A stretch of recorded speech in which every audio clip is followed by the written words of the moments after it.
Maşallah buna.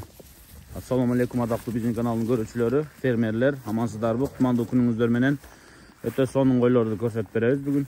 Сатыкта мына ушул койлор бар, байкелер, көрүңүздөр. Учурда биз Сокулук районунун Гавриловка деген айылындабыз, Чүй облусу болуп калат. Бул Бишкектен Сокулукту көздөп келе жатканда Посткайдан өткөндөн кийин биринчи айыл. Ушул Гавриловка деген айыл.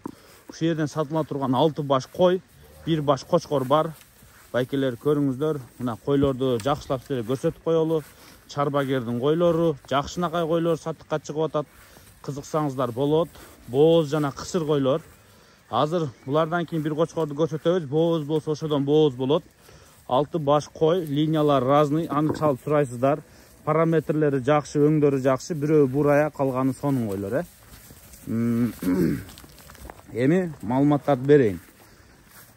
Эки башы жаңы эки тиштер, токтулар байкелер, болду, ушундай токтосун. Эки башы токту, 4 башы экинчи, үчүнчү туут.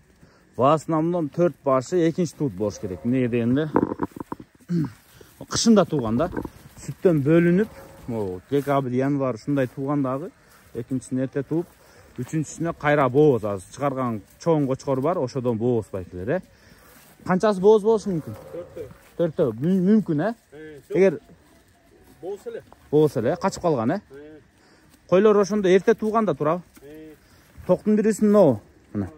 Бирөөсү тетик, Мына байкелер, койлор мына ушул койлор. Данныйларын айттым, жашы, тууту. 4 кой эрте тууп, козуларын эрте бөлгөн, кайра кочкордон качкан. 2 токту буйрусаз кочкор менен турат, бирок кача элек дейт. Эми чоң койлордо эле перегул болушу мүмкүн, туубай калышы мүмкүн, ысыкта, суукта күлөй калышы мүмкүн.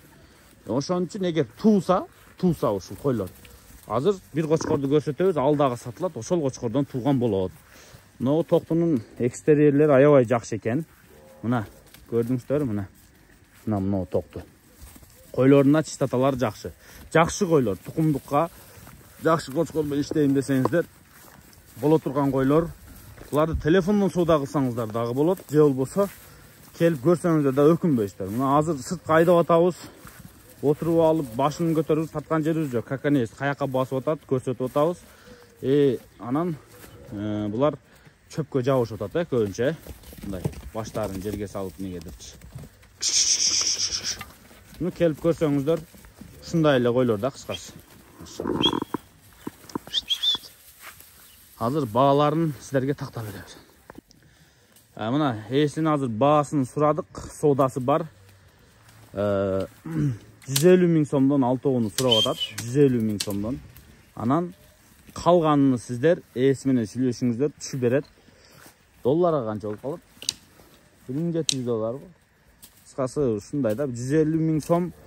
Эми кыргызстандыктар өзүңүздөр билесиздер. Өзбекстандык байкелер 150 000ди 87-70ке бөлсөңүздөр, пока что баягындай обменкадагы курста булчу көпчүлүк ушудан алмашат, ушул баада. Примерный баасы чыгат $1700 төгөрөгү же $1600 төгөрөгү ушундай да. 1700 төгөрөгү болсо керек. 150 000ди 87-70ке бөлөсүздөр дагы эсептей бересиздер. 1700дүн айланасы чыкса керек. Калганын өзүңүздөр соодалашасыздар, байкелер. Ушул койлор бүгүнкү күндө сатыкта. Жаккан болсо көрүңүздөр, байкелер. Алыңыздар. 6 баш кой бүгүн сатыкта. Трассага жакын жер. Именно мына чоң трассага, Сокулук Бишкектин трассасыга жакын жер. Же болбосо Ош Бишкек трассасы,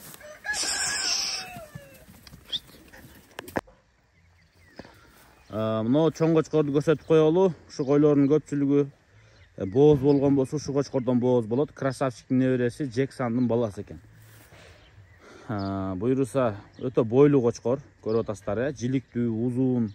Мына асты аябай бийик, асты мына төштөрү чыгып турат, аттыкындай молдактары тик турат. Бой 1-2, 1-3 экен. Январда 3 жаш болуптур ушул кочкор. 3,5 жашка жакындап калган. Эң күчтүү убагы, билесиздер, кочкор эң күчүнө толгон убагы 3,5 жашы, Эң пик убагы, төл алганы, эме алганы, куйругун разрез чёткий. Жаш убагында тик болгон куйругу байке? Тигирээк болгон, Жаш өткөн сайын куйрук таштайт ал, чоң кочкорду калып түшүнүктүү, тим более жиликтүү кочкорду таштайт. Эми мына экстерьерини кичине жылкы сыяктуу деп койсок да болот экен. Анткени мойну аябай узун экен. Алдыңкы төштөрү кенен чыккан, шыйрактары узун, бели дагы узун кочкор да. Көрдүңүздөрбү? Мына. Могу часть узун мына, жылкыныкындай. Көп кочкор ушул жерлери кыска болот. Мына мунун буттары, шыйрактары узун. Мына колтуктун кенендиги, мына. Колтуктун кенендиги ушундай байкелер. Эми бет жакта өңдөрүн караңыздар. Мына тумшуктун айланасы агыш, моерлер саргымтыл, темный эмес, саргымтыл. Нандын өңүндөй болуп. Могул жерлери болсо мына көздөрүнүн үстү моерлери агыш. Мына кулактардын ичи мына агыш, көрдүңүздөрбү? Ана мына разрезинен байкайбыз, Ана разрез, şu kuyruktun aylanası, razrezin aylanası ağış bolup turат. Жүнү жакында эле кыркылып турабы экен? Жүнү өсүктө кандай өң болчу? Светлыйбы? Светлый болчу. Сүрөт видеолор бар да эскилер, сизде? Ол ала тургандар WhatsApp'тан кайрылсаңыздар, сүрөт видеолору бар экен. Кочкордун туяктары, буттары, лапалары ол турган эмес. Мына жиликтүү чоң кочкор, бою 1,2 м, 1,3 м чыгат дейт мына. Жылкынын сөөгүндө, өзүңүздөр да көрүп турасыздар мындай. Эме экен да, чөпкө жабышып атат азыр. Мына кочкор ушундай болсо, мойну узун, асты бийик, колтуктары кенен, шыйрактары узун, бели узун болсо жакшы мына. Ушундай кочкор экен. Баасын болсо $4000 коюп атат. Дагы сүйлөшөсүздөр, келишесиздер. Пробник козуларын өзү көрсөтөт байкебиз. Мына экстерьерлерин бир рет сиздерге көрсөттүк. Ушул Гавриловкада турат. Кочкор издегендер болсо келип көрүңүздөр. Күзгө дагы бир 2 ай, 3 айдан кийин мына 2 айдан кийин кочкор куут башталат, 3 айдан кийин пик убагы кочкор дефицит болот. Ушундай жакшы кочкорлор, кууту жакшы кочкорлор, ден соолугу жакшы кочкорлор, кой издегени, качырганы жакшы кочкорлор дефицит болот. Мына бул практикующий кочкор экен. Ушул жерде койлорду качырып, койлор менен турат буйруса.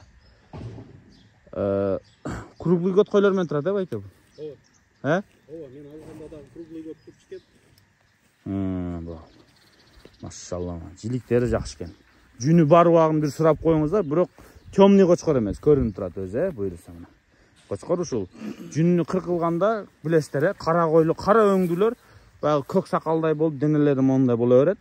Жүн өскөнгө чейин кызылды дагы ушундай бир бозгунтул бир нерсе боло берет, кызылды кыркканда да. Бир аз жүн өскөндөн кийин 20 күндөн кийин щетка болуп, жакшы болуп калат буйруса.